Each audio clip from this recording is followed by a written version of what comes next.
WWE had the most unique Money in the Bank match we've ever seen. The men's and women's ladder match took place simultaneously in the WWE headquarters. That's right, in the building in Stamford, Connecticut, about a stone's throw away from where I'm sitting. We also had two title matches taking place live from the WWE Performance Center in Orlando, Florida. And to break down Stamford, Connecticut, Orlando, Florida, and points all over the globe. Here he is, Brian Campbell, our guy. So what is your reaction from what we saw with the Money in the Bank, the ladder match? It was crazy.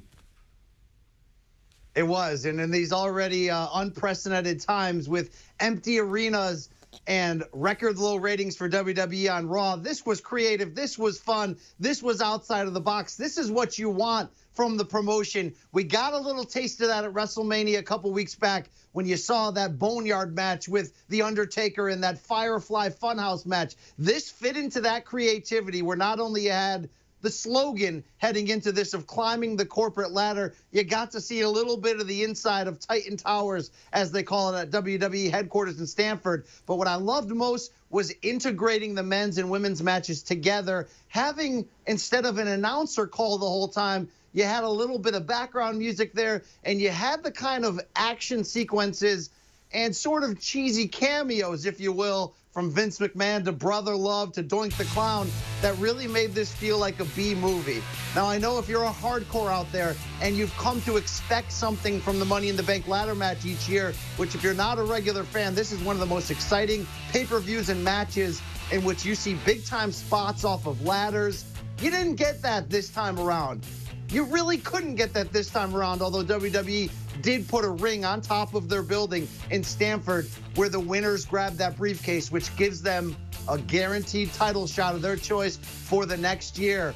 But all things considered, Eric, when you add in all the little bits of spice and humor, it was a fun night out at the matches, so to speak.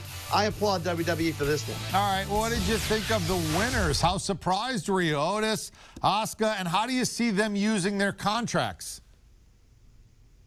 This was good. WWE gave you a little bit of seriousness, and Asuka, you know, one of the greatest female performers WWE has ever had, to be really honest, had that unbeaten streak in NXT, got off to some slow patches of her main roster push, but this seems very strong, and then giving you the unlikely hope in Otis, who, if you haven't seen this guy, you might best describe him as a cross between, I don't know, Santino Marella, George the Animal Steel with a little Chris Farley thrown in there.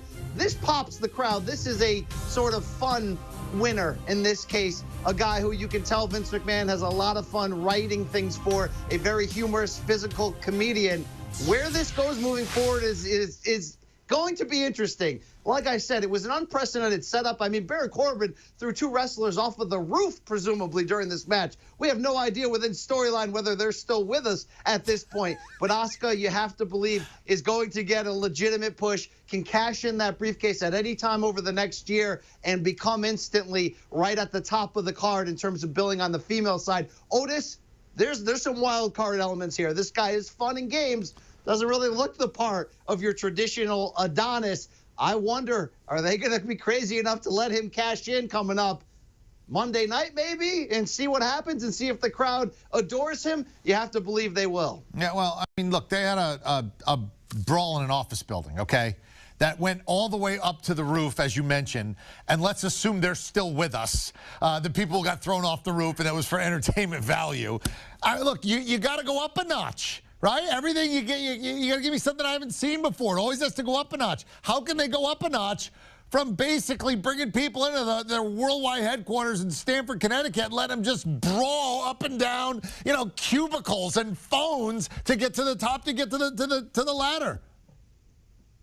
That's why it's hard to hate this. We saw them brawling in the weight room, glass breaking everywhere. We saw a food fight. We saw those cameos. Look, it's very creative stuff. And to be really honest, since the pandemic really broke out and WWE has not ceased putting on their weekly product, Raw and SmackDown, it just really hasn't translated well inside that warehouse in Orlando, Florida at the Performance Center. Some things, obviously, the high top shelf stuff is hit very well, but without having that fan interaction, you just don't have it. They're figuring out new ways to still get talent over and entertain you.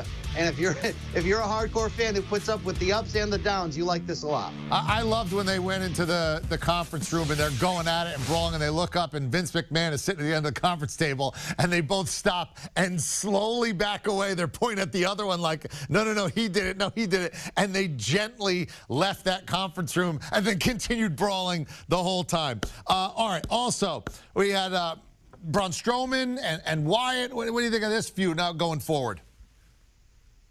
This was all about the storyline. The match was very interesting. Braun Strowman coming in here as your champion, but Bray Wyatt, would he go to the Fiend character? Would he stay with Bray Wyatt? Because we know they have history. Strowman came up in WWE's main roster as a henchman within the Wyatt family for the deranged leader, Bray. What you saw here was Bray Wyatt sticking in his nice guy character, his, let's say, a little bit evilish Mr. Rogers type version.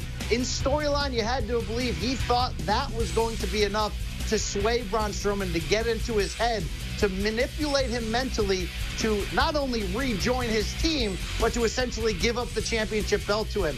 Braun ultimately pump faked that in this match, putting back on his black cheap mask that he wore back in the day with the Wyatt family. You saw little cameos from the puppets of Bray Wyatt's Firefly Funhouse, but in the end, Braun Strowman pulled one over on Bray Wyatt, defends his title, and what this does, of course, is this is just chapter one in their feud. You're going to see very elaborate storytelling moving forward, and you best believe you're going to see the evil one, the Fiend, Bray Wyatt's sort of darker alter ego, come out, because the Fiend is largely unbeaten here in this great push he's been given. Bray Wyatt, he's human. He can be beaten. I hope you're staying with me, EK, on the storyline here. But once he turns back into the Fiend, all bets are off. I'm following the storyline, and I want to get to one more storyline. What about Seth Rollins and Drew McIntyre? What about their storyline? Look, I've said that most things haven't really connected when you don't have the crowd there in that empty warehouse. This match, Rollins, McIntyre, they brought it. They brought it big time. This was as great a match physically in terms of the movesets, the reversals, the changes that you can have in this type of setup. It took place in the Performance Center in Orlando, Florida. But it's Drew McIntyre defending the title. Now, Seth Rollins is heel character right now. It talked a big game coming in.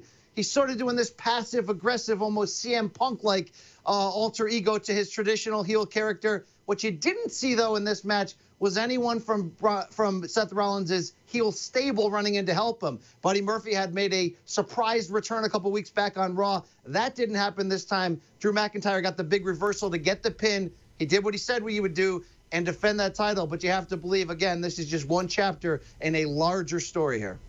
Brian Campbell. Great job. That is breaking it down, man. You had to worry about fights in weight rooms and conference rooms, on roofs, people getting thrown over, ladders, different rivalries, and you just knocked it all stiff. Great job. And this is why we have BC on the payroll. Plus, he is a great podcast. State of Combat, boxing, MMA. You want the best, he is the best. Download and subscribe today.